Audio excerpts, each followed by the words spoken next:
Hello everyone, welcome to RPCS। तो आज है संडे 16 अगस्त और आज हम करने जा रहे हैं एडिटोरियल करंट अफेयर्स का प्रैक्टिस सेट नंबर 3।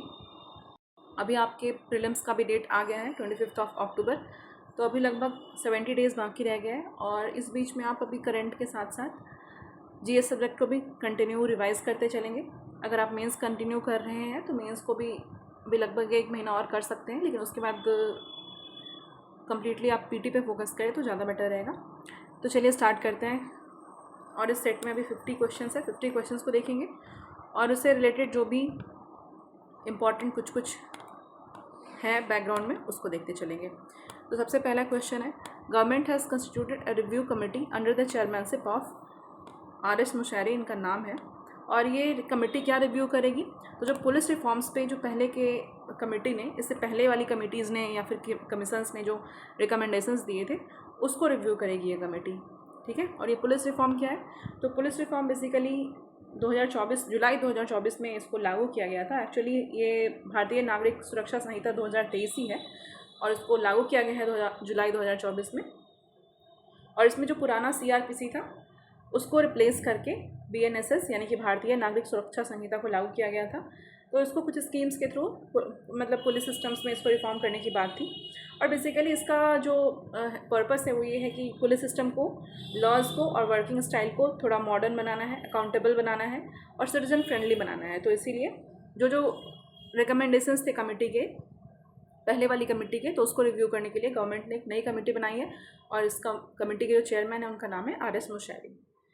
अगला क्वेश्चन नंबर 2 है, ministry of earth sciences has installed HPC system named Arka at the Indian institute of tropical meteorology Pune and एक और जगह है at the national centre for medium range weather forecasting Noida. तो यहाँ पे यहाँ जगह नहीं है, एक्चुअली 2 डिवाइस है। एक तो HPC सिस्टम जिसका कि नाम अर्क है और एक और HPC सिस्टम है उसका नाम है अरुणिका। तो 2 डिवाइस को 2 अलग अलग जगह पे इंस्टॉल किया गया है। HPC सिस्टम बेसिकली होता ये है, इसको बोलते हैं हाई परफॉर्मेंस कंप्यूटिंग सिस्टम और ये एक तरीके का सुपर कंप्यूटर होता है और ये मतलब वेदर फोरकास्टिंग में एटमॉस्फेरिक डाटा को प्रोसेस करके वेदर प्रोडिक्शन को ईजियर बनाता है। तो ये जो HPC सिस्टम है, एक का नाम है अर्क और दूसरे का नाम है अरुणिका। तो अरुणिका जो है इसको इंस्टॉल किया गया है national centre for medium range weather forecasting Noida में, और ये जो अर्क है इसको इंस्टॉल किया गया है Indian institute of tropical meteorology Pune में, ठीक है। नेक्स्ट क्वेश्चन नंबर है 3, दंतक, प्रोजेक्ट दंतक के बारे में। तो the border road organisation BRO इस का ये प्रेस्टीजियस प्रोजेक्ट है दंतक और इसका ये 65th रेजिंग डे था और ये कब सेलिब्रेट किया गया है? तो 24 अप्रैल 2026 को थिम्पू में, जो कि भूटान का कैपिटल है। इसके अलावा project also has completed a significant milestone of 65 years dedicated service to Bhutan since it inception in April 1961। तो ये करेक्ट आंसर देखना है, इसका तीनों ही आंसर करेक्ट है, इसलिए इसके स्टेटमेंट्स को ही देख लेते हैं। तो इसके बारे में फर्स्ट स्टेटमेंट तो है वो ये कि 24 अप्रैल 2026 को इसका 65th रेजिंग डे सेलिब्रेट किया गया है भूटान के कैपिटल थिम्पू में। इसके अलावा सेकेंड स्टेटमेंट इसमें ये ध्यान रखना है कि इसने 65 ईयर्स कंप्लीट किया है भूटान को सर्विस प्रोवाइड करने में और ये इसकी शुरुआत हुई थी अप्रैल 1961 से। प्रोजेक्ट दंतक जो है ये एक और इस प्रोजेक्ट को बनाया गया था भूटान में वहाँ की रोड कनेक्टिविटी को इम्प्रूव करने के लिए, बेसिकली कंट्री के प्रोग्रेस के लिए। और यहाँ भूटान में जो फर्स्ट मोटरेबल रोड है वहाँ के कंस्ट्रक्शन का भी क्रेडिट इसी प्रोजेक्ट को जाता है और अभी तो बहुत सारे मॉडर्न नेशनल इंफ्रास्ट्रक्चर्स वहाँ पे बनाए गए हैं। तो ये प्रोजेक्ट दंतक जो है इसके बारे में था।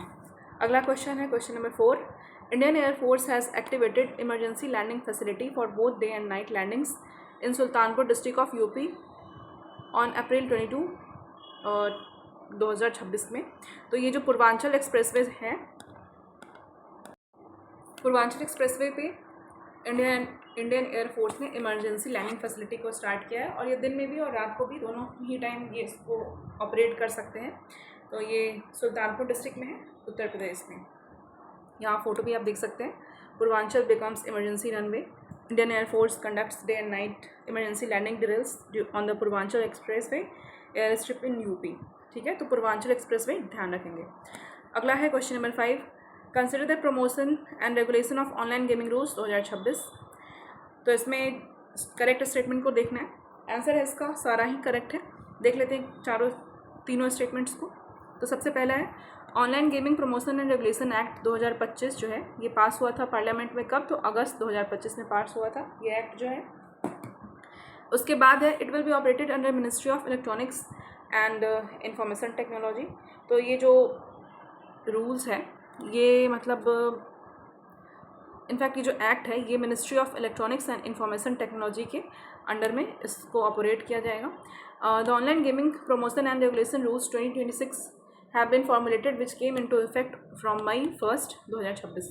तो एक्चुअली ये जो रूल है, ये जो एक्ट है, ये अगस्त 2025 में पास किया गया था, लेकिन ये मतलब इफेक्ट में आया है 1 मई 2026 से।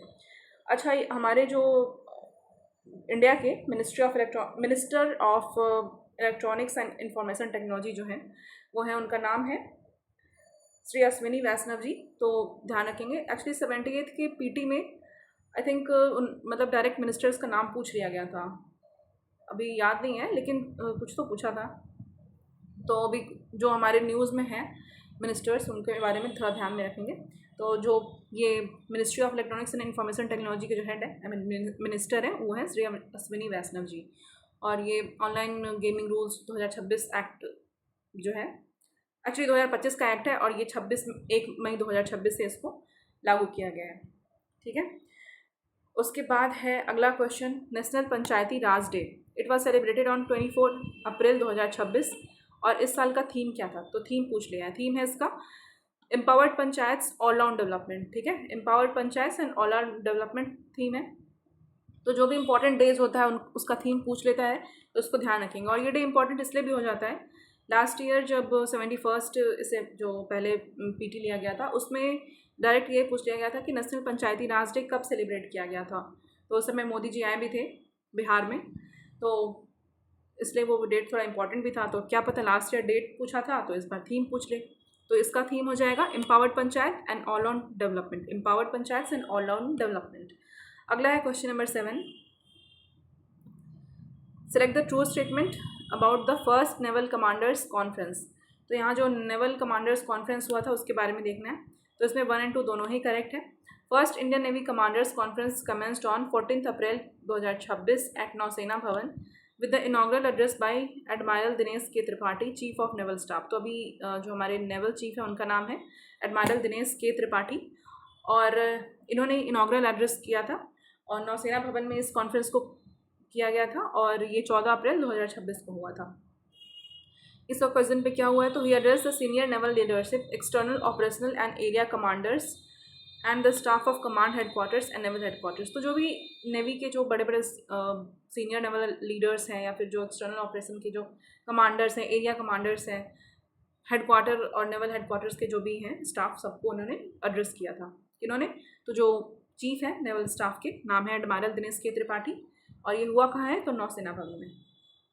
ओके, तो उसके बाद नेक्स्ट क्वेश्चन देखते हैं। मिनिस्ट्री ऑफ यूथ अफेयर्स, हाँ, ministry of youth affairs and sports organised a nation wide. यहाँ पे ministry of youth affairs and sports इन्होंने ऑर्गेनाइज किया है नारी शक्ति वंदन रन। ठीक है, नारी शक्ति वंदन रन। तो ये 7 बड़े बड़े शहरों में ऑर्गेनाइज किया गया था 17 अप्रैल और 18 अप्रैल को, और ये वुमेन लेड डेवलपमेंट को प्रमोट करने के लिए इसको ऑर्गेनाइज किया गया था, नारी शक्ति वंदन रन। अच्छा, नारी शक्ति वंदन अधिनियम जो है, यानी कि हाँ 2023 में ये आया था, तो इसको भी ध्यान रखेंगे। ठीक है, नारी शक्ति वंदन अधिनियम और ये नारी शक्ति वंदन रन। ओके, और ये जो वुमेन लेड डेवलपमेंट है उसको प्रमोट करने के लिए 17 और 18 अप्रैल को 7 बड़े बड़े शहरों में, यहाँ पे आप देख सकते हैं शहर का नाम भी है पटना, जयपुर, दिल्ली, मुंबई, बेंगलुरु, कटक एंड इंदौर। तो ये 7 शहर है जिसमें कि इसको ऑर्गेनाइज किया गया था। उसके बाद क्वेश्चन नंबर 9 आता है। फिर से यहाँ कुछ डे है और उसका थीम है, जैसे अभी पंचायती राज डे का था ना, empowered panchayat and all round development, same उसी तरीके से वर्ल्ड हेल्थ डे है जो कि 7 अप्रैल को मनाया गया था। उसका थीम क्या है? तो unite for health and stand with science. National maritime day ये 5 अप्रैल को मनाया गया था, इसका थीम है मैरीटाइम इंडिया एम्पावरिंग प्रोग्रेस। उसके बाद वर्ल्ड अर्थ डे जो कि 22 अप्रैल को मनाया जाता है, इसका थीम है our strength our planet. World heritage day जो 18 अप्रैल को मनाया गया, इसका है emergency response for living heritage in the context of conflicts and disaster. तो एक बार में पढ़ के याद होगा नहीं, इस चीज़ को बार बार रिवाइज करते चलेंगे तभी याद होगा, तो ध्यान रखेंगे। एक बार फिर से इसको कर लेते हैं। वर्ल्ड हेल्थ डे कब होता है? 7 अप्रैल को होता है। और इस बार का थीम था, इस ईयर का थीम था unite for health and stand with science. National maritime day जो कि 5 अप्रैल को है, उसका थीम है maritime India empowering progress. Earth day का है 22 अप्रैल को, our strength our planet. Heritage day 28 April को, emergency response for living heritage in the context of conflict and disaster. कुछ ध्यान रखेंगे, लिविंग हेरिटेज की बात हुई है, कॉन्फ्लिक्ट डिजास्टर जो आजकल अभी चल रहा है पूरे वर्ल्ड में, तो कुछ इससे रिलेटेड अपना देख लेंगे, ठीक है। अगला है 10th question number, the much discussed term PaRRVA is associated with SEBI, what does PaRRVA stands for, ठीक है। तो ये पारवा के बारे में पूछा है, तो ये क्या है देखते हैं। सबसे पहले इसका फुल फॉर्म क्या है, तो ये past risk and return verification agency, ये इसका फुल फॉर्म है।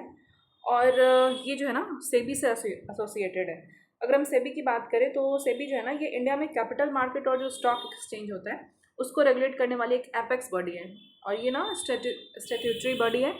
और इसका फुल फॉर्म सेबी का है securities and exchange board of India, securities and exchange board of India. ये भी ध्यान रखेंगे क्योंकि पारवा का फुल फॉर्म पूछ ले, क्या पता सेबी का भी पूछ ले, ठीक है। तो पारवा का हो जाता है past risk and return verification agency, और सेबी का है security and exchange board of India, ठीक है।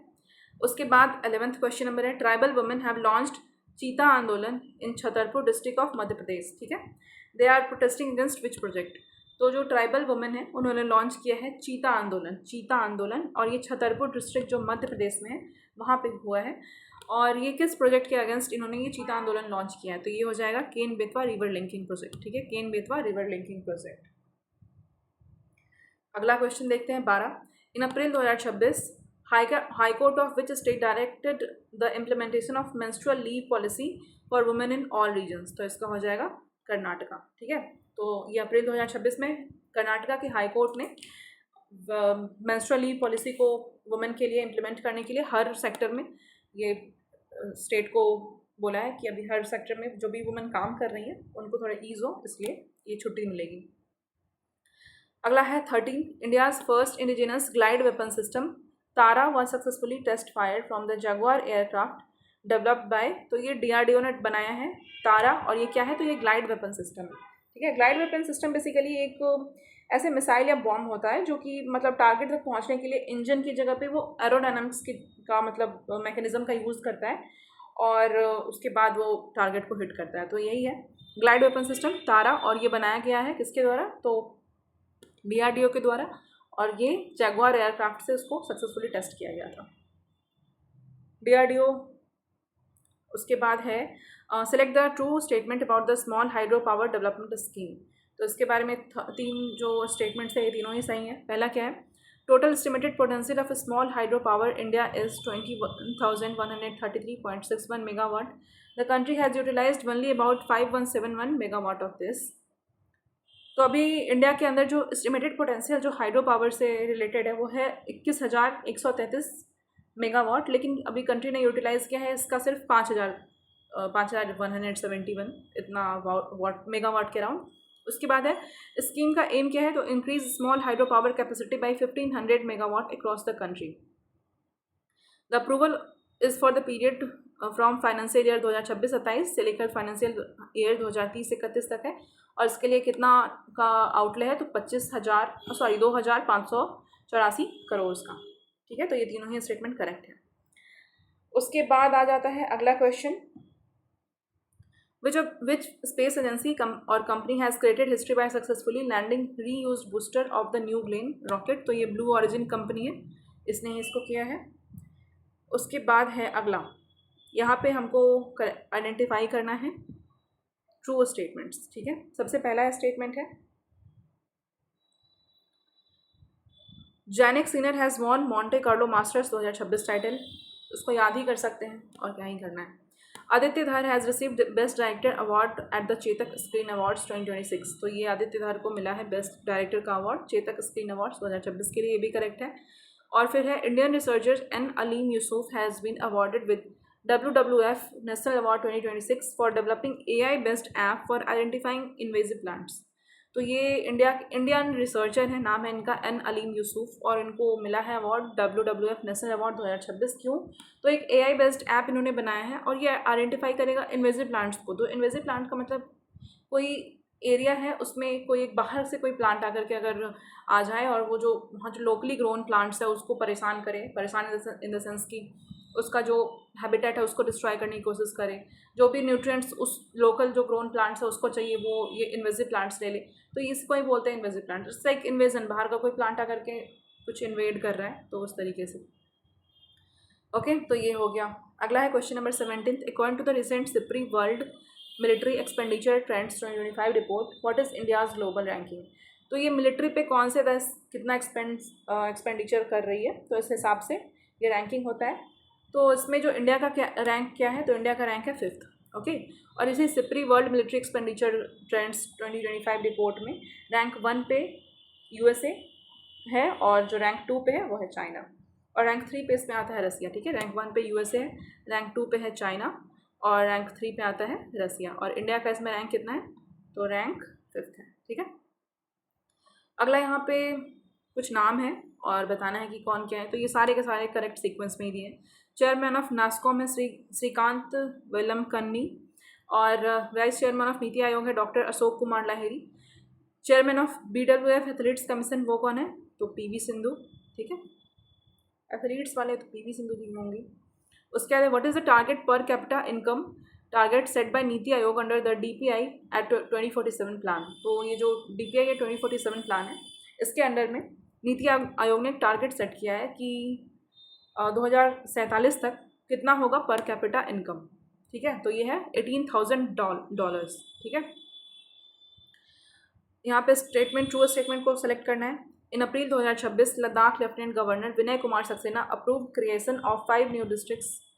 तो अप्रैल 2026 में लद्दाख में 5 नए डिस्ट्रिक्ट्स के बनने के लिए अप्रूवल वहाँ के जो गवर्नर है, लेफ्टिनेंट गवर्नर नाम है उनका विनय कुमार सक्सेना, इसको इन्होंने अप्रूव किया है। जो नए डिस्ट्रिक्ट है वो कौन कौन से हैं, तो वो है नुब्रा, शाम, छंगतांग, जास्कर और द्रास। तो इसके बाद जब ये 5 नए डिस्ट्रिक्ट बन जाएंगे तो अब लद्दाख में टोटल नंबर ऑफ डिस्ट्रिक्ट्स कितनी होगी, तो ये 7। ठीक है, 7।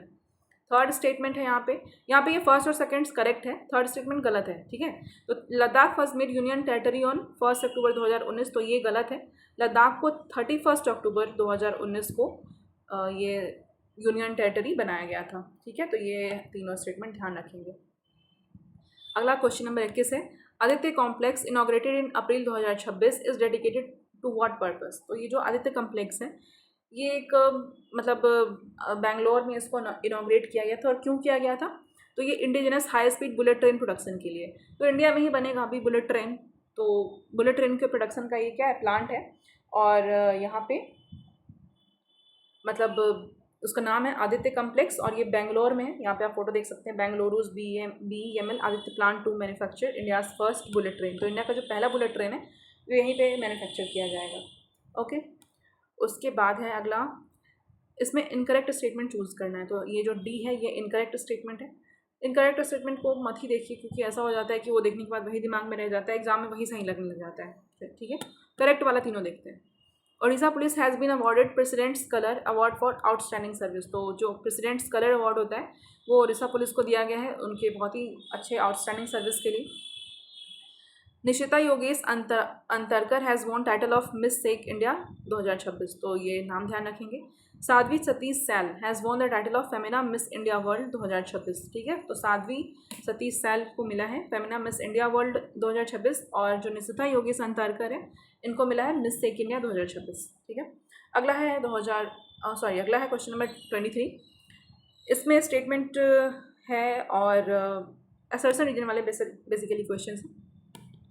स्टेटमेंट क्या है, यानी कि असर्शन, उत्तर प्रदेश का पहला वैदिक कैलेंडर क्लॉक है विक्रमादित्य विच has bin installed in Varanasi. ठीक है, तो ये उत्तर प्रदेश का है, ध्यान रखेंगे, उत्तर प्रदेश की बात कर रहा है, तो ये करेक्ट हो जाता है। उत्तर प्रदेश का पहला वैदिक कैलेंडर बेस्ड क्लॉक है, नाम है उसका विक्रमादित्य, और ये वाराणसी या बनारस वहाँ इंस्टॉल किया गया है। और इंडिया का जो पहला वैदिक क्लॉक है वो है उज्जैन में। ठीक है, तो ये दोनों ही स्टेटमेंट करेक्ट है, लेकिन ये इसका एक्सप्लेनेशन नहीं है, तो हमारा ऑप्शन B हो जाएगा। बट ध्यान रखेंगे कि जो इंडिया का फर्स्ट वैदिक क्लॉक है वो है उज्जैन में, और जो यूपी में उत्तर प्रदेश में जो पहला वैदिक क्लॉक है वो वाराणसी में इंस्टॉल किया गया है। अगला आता है question number 24, who among the following has been inducted into the international hall of fame at US army war college in United States. तो ध्यान रखेंगे जनरल उपेंद्र द्विवेदी जी, इनको ये इंडक्ट किया गया है international hall of fame at US army war college में, United States. Which of the following countries parliament has passed a law banning social media for children under 15? तो कौन से देश ने, किसी देश के मतलब कौन से देश के संसद ने इस लॉ को पास किया जिसमें कि जो 15 साल से कम उम्र के बच्चे उनके लिए सोशल मीडिया को बैन कर दिया गया है। तो ये हो गया है टर्की, ठीक है, टर्की में ऐसा हुआ है। इसके अलावा टर्की से पहले ऑस्ट्रेलिया में भी ऐसे सिमिलर रिस्ट्रिक्शंस लगाए गए थे। तो ध्यान रखेंगे ऑस्ट्रेलिया में भी हुआ है ये और टर्की में भी हुआ है। अच्छा, आप अभी कमेंट सेक्शन में बताइए कि इंडिया में कौन कौन से स्टेट्स हैं जिसमें कि चिल्ड्रन के लिए सोशल मीडिया को बैन किया गया है, और अलग अलग ये जो मतलब अभी आप आंसर करेंगे तो उसमें अलग अलग स्टेट्स के लिए अलग रेंज है। मतलब किसी स्टेट ने 13 से नीचे, किसी ने 16 से नीचे ऐसा किया है। तो आपको कमेंट में बताना है कि इंडिया का कौन कौन सा स्टेट है जिसने ऐसा डिसीजन लिया है। अगला 26 है। 26 में क्या करना है, ट्रू स्टेटमेंट बताना है ओपेक के बारे में, ठीक है। तो UAE has announced its withdrawal from OPEC and OPEC plus. तो एक्चुअली इसमें सारा ही स्टेटमेंट करेक्ट है, तो स्टेटमेंट्स देख लेते हैं डायरेक्ट। तो यूएई जो है इसने अपना विथड्रॉल अनाउंस कर दिया है ओपेक से एंड ओपेक प्लस से। ये ओपेक और ओपेक प्लस है क्या, तो ओपेक बेसिकली इसका फुल फॉर्म ये होता है organisation of petroleum exporting countries, ठीक है। तो जो भी पेट्रोलियम एक्सपोर्ट करने वाली कंट्रीज है उसमें यूएई भी है, तो इसने अपना वहाँ से विथड्रॉल अनाउंस कर लिया है। आप देख सकते हैं यहाँ पे, इससे पहले मतलब अभी के टाइम पे ओपेक में 11 मेंबर्स हैं, सबका नाम इधर दिया हुआ है। नाइजीरिया है, अंगोला है, कतार है, ईरान है, इक्वाडोर है, वेनेजुएला, यूनाइटेड अरब एमिरेट्स। तो इसने अभी अपना विथड्रॉल अनाउंस कर दिया है, ठीक है। Iraq, Libya, Kuwait, Algeria, Saudi Arabia. तो बेसिकली ओपेक जो है ये 1960 में इसको फाउंड किया गया था बगदाद में, जो कि इराक का कैपिटल है। इराक खुद भी है इसका पार्ट। तो अभी यूएई यहाँ पे इसका पार्ट नहीं रहेगा, ओपेक का भी और ओपेक प्लस का भी, ठीक है। और ये इसका फुल फॉर्म हो जाता है organisation of petroleum exporting countries. अगला है question number 27, true statement select करना है, इसमें भी दोनों ही करेक्ट है। RBI has cancelled banking licence for Paytm payments bank, ठीक है। तो आरबीआई ने ये जो पेटीएम पेमेंट्स बैंक है इसका बैंकिंग लाइसेंस कैंसिल कर दिया है, और इसकी जगह पे क्या है, PayPoint India is the first private fintech company to receive direct membership in RBI centralise payment system CPS। तो ये जो पेपॉइंट इंडिया है ये पहली प्राइवेट फिनटेक कंपनी है जिसको कि डायरेक्ट मेंबरशिप प्रोवाइड किया है आरबीआई ने सेंट्रलाइज पेमेंट सिस्टम के लिए, ठीक है। पेपॉइंट इंडिया नाम ध्यान रखेंगे, और ये भी ध्यान रखेंगे कि पेटीएम पेमेंट बैंक का लाइसेंस जो है वो कैंसिल कर दिया गया है, बैंकिंग लाइसेंस। अगला है justice Lisa Gill has become the first women chief justice of which high court. तो ये आंध्र प्रदेश हाई कोर्ट की पहली वुमेन चीफ जस्टिस बनी है जस्टिस लीजा गिल, ठीक है। अच्छा, अभी आप कमेंट सेक्शन में ये बताइए कि रिसेंटली अभी बिहार में एक महिला चीफ जस्टिस आई थी, अभी तो खैर वो नहीं है, लेकिन उनका नाम क्या था, ओके। और बिहार की पहली महिला चीफ जस्टिस कौन है, उनका भी नाम बताना है। अगला क्वेश्चन नंबर 29 देखते हैं, इसमें भी ट्रू स्टेटमेंट पूछा है और सारे के सारे स्टेटमेंट्स देंगे, डायरेक्ट स्टेटमेंट से देखेंगे। CP Radhakrishnan has become the first vice president of India to make an official visit to Sri Lanka. तो ये अभी, अच्छा हाँ, एक और चीज़ ध्यान रखेंगे कि वाइस प्रेसिडेंट को ना अच्छे से पढ़ के जाएंगे, क्योंकि वाइस प्रेसिडेंट को रिमूव किया गया था, रिमूवल ऑफ वाइस प्रेसिडेंट और जो भी होते हैं आर्टिकल्स वगैरह सब, क्योंकि ये थोड़ा करंट अफेयर में होगा भी और न्यूज़ भी हाईलाइटेड था, तो इसलिए इसको अच्छे से करेंगे। अभी रिसेंट उनके बाद जो वाइस प्रेसिडेंट बने हैं वो हैं CP राधाकृष्णन। तो CP राधाकृष्णन जी ने अभी क्या किया है, तो ये पहले वाइस प्रेसिडेंट हैं इंडिया के जिन्होंने श्रीलंका का ऑफिशियल विजिट किया है, ठीक है। Foundation stone of India's first advance 3D semiconductor packaging unit has been led in Bhubaneswar, ये भी करेक्ट है। तो इंडिया का पहला 3D सेमीकंडक्टर पैकेजिंग यूनिट है और ये भुवनेश्वर में बनाया गया है। उसके बाद है आखिरी सवाल has become India's first Hindi film to be release in a sign language. तो आखिरी सवाल एक मतलब मूवी है और ये पहली हिंदी पिक्चर है, हिंदी मूवी है, और इसको रिलीज़ किया गया है साइन लैंग्वेज में। India's first major private sector gold mine after independence the Jonnagiri gold project is being launched in Andhra Pradesh. तो ये इंडिया का पहला प्राइवेट सेक्टर गोल्ड माइन है, ध्यान रखेंगे प्राइवेट सेक्टर गोल्ड माइन है, ठीक है। और इंडिपेंडेंस के बाद ये पहला है। नाम क्या है, तो जोनागिरी गोल्ड प्रोजेक्ट, जोनागिरी गोल्ड प्रोजेक्ट, और ये लॉन्च कहाँ किया गया है, तो आंध्र प्रदेश में, ठीक है। इंडिया का पहला प्राइवेट सेक्टर गोल्ड माइन है, नाम है इसका जोनागिरी गोल्ड प्रोजेक्ट, और ये लॉन्च किया गया है आंध्र प्रदेश में, और ये आफ्टर इंडिपेंडेंस के पहला है। अगला क्वेश्चन देखते हैं 30, where has Eveready industries India limited launch India's first domestic alkaline battery manufacturing facility. तो इंडिया का पहला domestic alkaline battery manufacturing facility जो है एवरेडी ने कहाँ लॉन्च किया है? ये हो जाएगा सांबा, जम्मू एंड कश्मीर में। ठीक है, जम्मू एंड कश्मीर, सांबा में।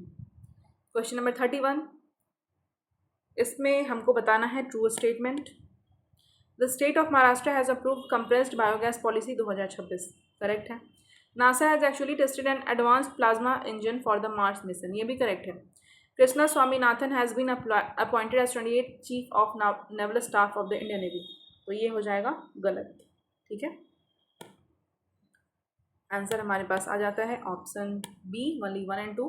ये सही हो जाएगा, ये सही हो जाएगा। महाराष्ट्र स्टेट ने अप्रूव किया है कंप्रेस्ड बायोगैस पॉलिसी 2026 को, कंप्रेस्ड बायोगैस पॉलिसी। ठीक है, नासा ने क्या किया है, तो जो एडवांस प्लाज्मा इंजन है उसको अप्रूवल दिया है। क्यों? सॉरी, अप्रूवल नहीं दिया है, इसको टेस्ट किया है मार्स मिशन के लिए। उसके बाद देखते हैं, इसमें इनकरेक्ट स्टेटमेंट हमको चुनना है, तो इसमें से कोई भी इनकरेक्ट नहीं है, मतलब कि तीनों का ही तीनों करेक्ट है। करेक्ट वाला तीनों देख लेते हैं। जो 9th इंडियन ओशन कॉन्फ्रेंस हुआ था, ये कहाँ हुआ था? तो Mauritius is the host country for this conference. तो मॉरिशस होस्ट कंट्री है, मॉरिशस में हुआ नहीं है, हुआ कहीं और है, देखेंगे अभी। Theme of this conference is collective management for the governance of the Indian ocean. इसका थीम क्या है? 9th इंडियन ओशन कॉन्फ्रेंस है और इसका थीम है collective management for the governance of Indian ocean. और इसका सॉरी, ये 8th की बात कर रहा है ये, और यहाँ पे क्वेश्चन पूछा था 9th, तो ये एक साल मतलब इससे पहले का जो एडिशन था उसकी बात कर रहा है। जो 8th एडिशन कॉन्फ्रेंस है वो हुआ है मस्कट में, जो कि ओमान का कैपिटल है, इससे पहले वाला। और ये जो 9th हुआ है ये मॉरिशस में ही हुआ है। सॉरी, मॉरिशस ही इसका होस्ट कंट्री भी है, मॉरिशस में ही ऑर्गेनाइज भी हुआ था। और इसका थीम क्या था? तो collective management for the governance of the Indian ocean. और इससे पहले जो हुआ था 8th इंडियन ओशन कॉन्फ्रेंस, वो मस्कट, ओमान में हुआ था। अगला है question number 33, in which state the 7th joint custom group JGC meeting between India and Bhutan held. तो ये केरला में हुआ था। ठीक है, 7th joint customs group JGC meeting India and Bhutan का हुआ है केरला में। ओके, अगला है which country's parliament passed tobacco and vapes bill with aim of creating a smoke free generation. तो ये कौन सी मतलब देश है जहाँ पे अभी क्या बोलते हैं इसको, टोबैको एंड वेप्स बिल जो है इसको पास किया गया है, ताकि हमारा जो जनरेशन है, अपकमिंग आगे आने वाला जो जनरेशन है वो स्मोक फ्री रहे। तो ये यूनाइटेड किंगडम इसने पास किया है। UK parliament approves tobacco and vapes bill, और अगले जनरेशन की सेफ्टी को ध्यान में रखते हुए स्टेप लिया गया। टोबैको तो पता ही आप लोगों को, वेप्स बेसिकली एक तरीके का ये एक ई सिगरेट है जो कि बैटरी मतलब पावर्ड होता है, इलेक्ट्रॉनिक डिवाइस, और इसमें जो लिक्विड होता है वो हीट करने के बाद एरोसोल के फॉर्म में उसको यूज़ करते हैं, तो वही है वेप्स। तो यूके की गवर्नमेंट ने इस बिल को पास किया है। और एक और हमने अभी ऊपर बिल देखा था, वो क्या था? तो वो था सोशल मीडिया के बैन के लिए, जो कि टर्की के गवर्नमेंट ने उसको पास किया है, टर्की की पार्लियामेंट ने। और इसके अलावा ऑस्ट्रेलिया में भी सिमिलर स्टेप्स लिए गए हैं। अगला है क्वेश्चन नंबर 35, इसमें इनकरेक्ट स्टेटमेंट को चुनना है, जो कि कोई भी नहीं है, तो यानी कि सारा ही स्टेटमेंट करेक्ट है। देखते हैं क्या है। The innovation in science pursued for inspire research, यानी कि इंस्पायर स्कीम, ठीक है, is nationwide initiative aimed at attracting bright young people to study basic and natural sciences at school, college and university levels and encouraging them to pursue careers in both basic and applied research, including in fields such as engineering, medicine, agriculture and veterinary science। लंबा statement है, ध्यान इसमें क्या क्या रखना है। तो पहले तो इंस्पायर्ड स्कीम का फुल फॉर्म क्या है? Innovation in science pursuit and for inspired research. ठीक है, innovation in science pursuit for inspired research इसका फुल फॉर्म होता है। और इसका एम क्या है? तो जो भी हमारे जो ब्राइट अभी यंग जो लोग हैं उनको ऐसा अट्रैक्ट हो वो किस चीज़ की तरफ, तो natural science and basic science पढ़ने के लिए स्कूल में, कॉलेज में, यूनिवर्सिटी में, और वो आगे भी अपना करियर उस चीज़ में परस्यू कर सके, उसके लिए उनको इनकरेज करना है। ठीक है, ताकि वो आगे जा कर के engineering, medicine, agriculture, veterinary science ये सब की स्टडी करें। इंस्पायर माने component of the scheme target student aged 10 to 17 years studying in classes 6 to 12। तो ये जो 6ठी से लेकर 12वीं तक के बच्चे हैं, जो बेसिकली 10 से लेकर 17 साल के एज ग्रुप के बीच में, इनको ही ये मतलब टारगेट है, इनको ही इनकरेज करना है इस चीज़ के लिए। तो ये ध्यान रखेंगे। और ये स्कीम जो है कौन से डिपार्टमेंट, कौन से मिनिस्ट्री का है? तो ये science and technology, department of science and technology इसका है। ठीक है, गवर्नमेंट ऑफ इंडिया। तो ध्यान रखेंगे। ये 10 से लेकर 17 ईयर्स के बच्चों के लिए बेसिकली है, जो 6ठी से लेकर 12वीं क्लास तक में पढ़ते हैं। उनको उनके पास ही मतलब अगर उनको ढंग से इनकरेज किया जाए, गाइड किया जाए, प्रॉपर गाइडेंस दिया जाए, तो अभी आगे जा करके काफ़ी अच्छा कर सकते हैं इसमें। तो वही है। अगला है 36, the Himachal Pradesh high court has quashed the ESZ notification for which national park. तो ये जो ESZ नोटिफिकेशन होता है, ये एक तरीके से मतलब इको सेंसिटिव जोन का सर्टिफिकेट होता है, वो दिया जाता है किसी भी नेशनल पार्क को। तो अगर हम इसकी बात करें तो ये जो कर्नल सेर जंग नेशनल पार्क है, जो कि सिंबल 12 डिस्ट्रिक्ट में है हिमाचल प्रदेश में, इसका जो ESZ नोटिफिकेशन है इसको कैंसिल कर दिया गया है। ठीक है, कर्नल सेर जंगल नेशनल पार्क, ये इकोनॉमिक सेंसिटिव जोन अभी नहीं है। अगला है हमारे पास, इसमें ट्रू स्टेटमेंट सेलेक्ट करना है, सारा का सारा ये स्टेटमेंट ट्रू है। पहला है Shekha lake bird sanctuary has become India's 99th Ramsar site. तो ये तो इंडिया का 99th है, लेकिन अभी इंडिया में 100 रामसर साइट हो गए। तो जब जो लेटेस्ट रामसर साइट है उसका आंसर आप मतलब उसका नाम आप लोग कमेंट सेक्शन में बताएंगे, और वो कहाँ है उसका लोकेशन भी बताना है। ठीक है, उसके बाद है the film competition launched by ministry of culture to mark 150th anniversary of Vande Mataram called VM frames. तो ये जो VM फ्रेम्स है ये कॉम्पिटिशन था, फिल्म कॉम्पिटिशन था, और ये लॉन्च किया गया था मिनिस्ट्री ऑफ कल्चर के द्वारा। क्यों? क्योंकि इस साल जो है वंदे मातरम की 150th एनिवर्सरी सेलिब्रेट की गई है। अच्छा, वंदे मातरम पे भी थोड़ा देख लेंगे, क्योंकि संसद में काफ़ी बहस हुआ था फरवरी के समय में, तो वंदे मातरम के बारे में भी थोड़ा देख लेंगे कि इनको किसने कंपोज किया है इसको, फिर उसके बाद सबसे पहली बार कौन से कांग्रेस सेशन में गाया गया था। इसके अलावा मतलब जो भी इंपॉर्टेंट फैक्ट्स होते हैं वंदे मातरम से रिलेटेड, किस बुक से लिया गया है, जैसे है ना कि आनंद मठ बुक से लिया गया है, बंकिम चंद्र चटर्जी ने इसको कंपोज किया था। तो ये सब थोड़ा देख लेंगे। उसके बाद एक और स्टेटमेंट है, Andhra Pradesh has launch India's first mushroom mission. तो इंडिया का पहला मशरूम मिशन जो है कौन से स्टेट ने लॉन्च किया है? तो आंध्र प्रदेश ने। अच्छा, इसमें कंफ्यूज नहीं होना है, मतलब सबसे ज़्यादा मशरूम का प्रोडक्शन बिहार से होता है, लगभग 10 से 12% होता है, लेकिन इसका ये मतलब नहीं है कि हम कंफ्यूज करके वहाँ पे ये सोच रहे कि अरे मशरूम मिशन बिहार में ही तो होगा, क्योंकि बिहार में सबसे ज़्यादा प्रोडक्शन है। तो ये कंफ्यूज नहीं होना है, आंध्र प्रदेश इसको लॉन्च किया है, इंडिया का पहला मशरूम मिशन। ठीक है, इंडिया का पहला प्राइवेट रॉकेट है, नाम है Vikram one, which has been in news, belongs to Skyroot. तो ये जो विक्रम-1 है ये स्काईरूट कंपनी से बिलोंग करता है, और ये पहला प्राइवेट रॉकेट है, फर्स्ट प्राइवेट रॉकेट। ठीक है, 38 है, NASA has launched Nancy Grace Roman space telescope. Nancy Grace Roman space telescope which is set to launch by the end of 2026। What is its main objective? तो ये जो Nancy Grace Roman space telescope है, इसका क्या purpose है, इसका क्या objective है? To study dark energy, dark matter and exoplanets. ठीक है, study dark energy, dark matter and exoplanets, इसको स्टडी करना इसका ऑब्जेक्टिव है। यहाँ पे आप देख सकते हैं कुछ फोटो वोटो दिया भी है। 39 पे आते हैं, what is the most unique feature of 2026 Goldman environmental prize, green Nobel जिसको कहा जाता है। ग्रीन नोबल किसको कहा जाता है? तो गोल्डमैन इन्वायरमेंटल प्राइज को कहा जाता है ग्रीन नोबल। तो 2026 में इसमें सबसे खास बात क्या है? सबसे खास बात उसमें ये है कि for the first time in history all 6 winners are women. ठीक है, अच्छा, अगर एग्जाम में ये पूछ भी ले कि किन 6 को दिया गया था, तो आप ऑप्शंस में भी एलिमिनेट कर सकते हैं। जो जिस ऑप्शन में 6 लेडीज़ 6 वुमेन का नाम दिखे वही ऑप्शन चला जाएगा। ठीक है ना, तो ध्यान रखेंगे कि इस बार जो गोल्डमैन इन्वायरमेंटल प्राइज, जिसको कि ग्रीन नोबल भी कहा जाता है, ये जिनको भी मिला है ये 6 की 6 जो है वुमेन है। यहाँ पे आप देख सकते हैं, फोटो भी दिया गया है। अगला है question number 40, for what time period has the white revolution 2.0 initiative have been implemented. तो ये जो वाइट रिवॉल्यूशन 2.0 है ये बेसिकली 2024 में लॉन्च किया गया था, और ये मतलब 2024-25 से लेकर 2028-29 तक के लिए इसको इम्प्लीमेंट किया गया है। और इसका पर्पस क्या है वाइट रिवॉल्यूशन 2.0 का? तो इसमें वही है कि हमको फिर से अभी मिल्क प्रोडक्शन को थोड़ा बढ़ाना है। ठीक है, इसका वही है, डेयरी इंफ्रास्ट्रक्चर्स वगैरह को और इम्प्रूव करना है, ताकि जो फार्मर्स हैं या फिर जो भी इससे रिलेटेड उनको बेनिफिट मिले। अगला है, food safety and standards authority of India FSSAI has band the use of which leaves of which plant in food products. तो ये हो जाएगा अश्वगंधा।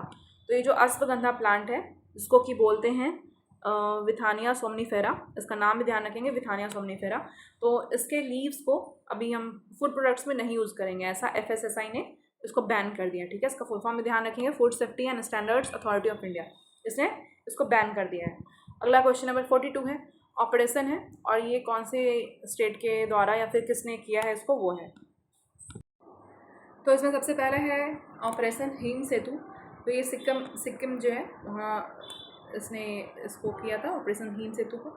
उसके बाद ऑपरेशन सॉफ्ट गोल्ड ब्यूरो, तो ये वाइल्ड लाइफ क्राइम कंट्रोल के लिए किया गया था, जो कि तिब्बतन एंटीलोप के इलीगल ट्रेड को रोकने के लिए ऑपरेशन सॉफ्ट गोल्ड ब्यूरो।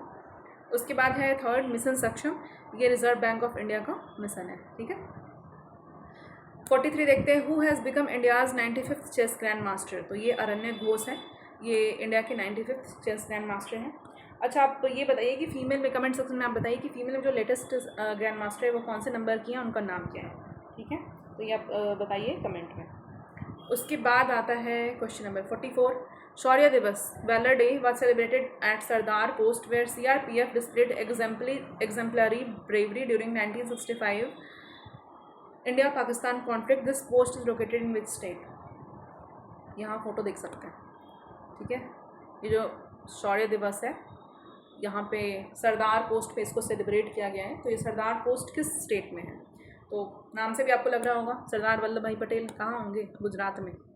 तो सरदार पोस्ट जो है ये गुजरात में है, जो कि शौर्य दिवस वहाँ सेलिब्रेट किया गया था, जहाँ पे CRPF ने अपना जो जब 1965 में इंडिया और पाकिस्तान की कॉन्फ्लिक्ट जो तब चल रही थी उससे रिलेटेड जो भी ब्रेवरी के जो एग्जाम्पल्स है उसको वहाँ पे डिस्प्ले किया गया है। उसके बाद है लीप्स 2025। ये क्या है, इसे national initiative of government of India. तो इसका फुल फॉर्म पूछ रखा है लीप्स का। इसका फुल फॉर्म हो जाता है logistic excellence advancement and performance shield. तो ये है लीप्स का फुल फॉर्म। ठीक है, यहाँ पे आप देख सकते हैं लॉजिस्टिक से रिलेटेड कुछ है, उसी में कुछ एडवांसमेंट करना है, logistic excellence advancement and performance shield. तो ये इनिशिएटिव है गवर्नमेंट ऑफ इंडिया का, यहाँ फोटो भी दे रखा है। उसके बाद है UNESCO has partnered with which state government to document the engineering method of Ru Swam bridges made up of bamboo cane and timber. तो ये जो रू स्वाम ब्रिजेज हैं ये काफ़ी फेमस है, क्योंकि मतलब अब देखिए इसमें कुछ भी ऐसा बाहर से सीमेंट और सरिया यूज़ नहीं हो रहा है, ये बैम्बू केन और टिम्बर से इंजीनियरिंग मेथड्स इनका खुद का वहाँ के जो लोग होते हैं, लोकल्स होते हैं, वही बनाते हैं। तो यूनेस्को जो है इसने सिक्किम में ये सबसे ज़्यादा मिलता है, सिक्किम में ही मिलता है, सबसे ज़्यादा क्या मिलता है, सिक्किम में ही मिलता है। तो वहाँ पे ये जो इंजीनियरिंग मेथड है इस ब्रिज को बनाने का, उसका ये डॉक्यूमेंट बनाएंगे। तो ये रू स्वाम ब्रिजेस जो कि बैम्बू केन और टिम्बर से बनाए जाते हैं। ठीक है, यहाँ पे देख सकते हैं photo, documenting Ru Swam, UNESCO government of Sikkim and Airbnb partner to study cane bridges in the Sikkim Khangchendzonga. इसमें Airbnb भी पार्टनर में है। तो ध्यान रखेंगे, यूनेस्को है, सिक्किम गवर्नमेंट है और Airbnb, तीनों को मिलके ये डॉक्यूमेंट करेंगे इसके इंजीनियरिंग मेथड को रू स्वाम ब्रिजेस के। At the Eurasia international film festival 2025 the short film नाम क्या है, बकरी। जो शॉर्ट फिल्म है उसका नाम है बकरी। और ये कहाँ से है, तो ये हरियाणा डिस्ट्रिक्ट की मूवी है। इसको मतलब सेलेक्ट किया गया है यूरेशिया इंटरनेशनल फिल्म फेस्टिवल 2025 के लिए। शॉर्ट फिल्म है बकरी, हरियाणा डिस्ट्रिक्ट से है ये मूवी, बनाई गई है उधर ही। Who become the youngest Indian women cricketer to play 100 T20 international matches. तो ये कौन है, शेफाली वर्मा।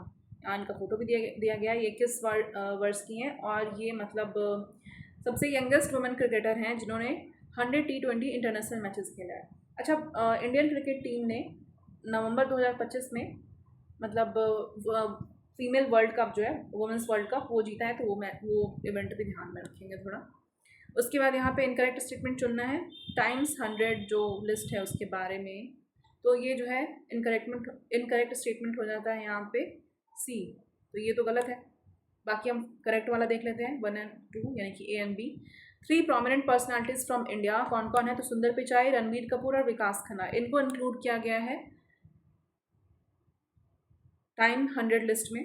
उसके अलावा नील मोहन एंड जोहरान ममदानी, इनको भी इंक्लूड किया गया है। ठीक है, नील मोहन एंड जोहरान ममदानी लेकिन 3 प्रोमिनेंट पर्सनालिटीज़ में एक तो सुंदर पिचाई हैं गूगल वाले, रणबीर कपूर और विकास खन्ना। ठीक है, इन तीनों को ही इंक्लूड किया गया है। नील मोहन और जोहरान ममदानी, इनको भी किया गया। Youngest person to be included in Time 100 list is Alysa Liu. तो ये 20 साल के हैं और इनको ये सबसे मतलब यंगेस्ट पर्सन है जिसको कि टाइम 100 लिस्ट में इंक्लूड किया गया है। लास्ट क्वेश्चन है, which country led the strait of Hormuz maritime freedom navigation initiative which was discussed in April 2026। तो काफ़ी टाइम से स्ट्रेट ऑफ हॉर्मुज के पास ऐसा जो टेंशन का जो माहौल था, तो कौन से देश ने जो मैरीटाइम फ्रीडम नेविगेशन इनिशिएटिव को लीड किया है इनफैक्ट। तो यहाँ पे हो जाएगा, एक तो ब्रिटेन और दूसरा फ्रांस, 2 देश हैं, इन दोनों ने मिलकर इसको लीड किया है। एक्चुअली स्ट्रेट ऑफ हॉर्मुज का क्या है कि यहाँ पे काफ़ी सारा यहाँ से जो भी इम्पोर्ट एक्सपोर्ट्स है वो चल रहा होता है। तो जब टेंशन का माहौल था वहाँ, तो ये चीज़ थोड़ा हर्डल बन गया था, तो किसी न किसी को तो आगे आना ही था, तो ब्रिटेन और फ्रांस ने मिलकर ये किया है। और स्ट्रेट ऑफ हॉर्मुज के बारे में एक और चीज़ ध्यान रखेंगे कि ये जो है, अगर हम वाटर बॉडीज़ की बात करें तो ये पर्शियन गल्फ़ और जो गल्फ़ ऑफ ओमान है, इन दोनों को कनेक्ट करता है। और अगर हम लैंडमार्क्स जो है उनकी बात करें तो ये ईरान और यूएई को कनेक्ट करता है। ठीक है, स्ट्रेट ऑफ हॉर्मुज, क्योंकि न्यूज़ में रहा है इसलिए ज्योग्राफी पर्सपेक्टिव से भी ये इंपॉर्टेंट हो जाता है। तो ये है आज का 50 क्वेश्चंस। आप वीडियो को पूरा देखें, इसको आप PDF से रिवाइज़ भी कर सकते हैं, क्योंकि एक बार पढ़ के तो करंट अफेयर्स याद होने वाली चीज़ है नहीं। अगर आपको वीडियो पसंद आता है तो वीडियो को लाइक करें, जिनको भी ज़रूरत है उन तक शेयर करें, हमारे चैनल को सब्सक्राइब करें, and thank you so much for watching.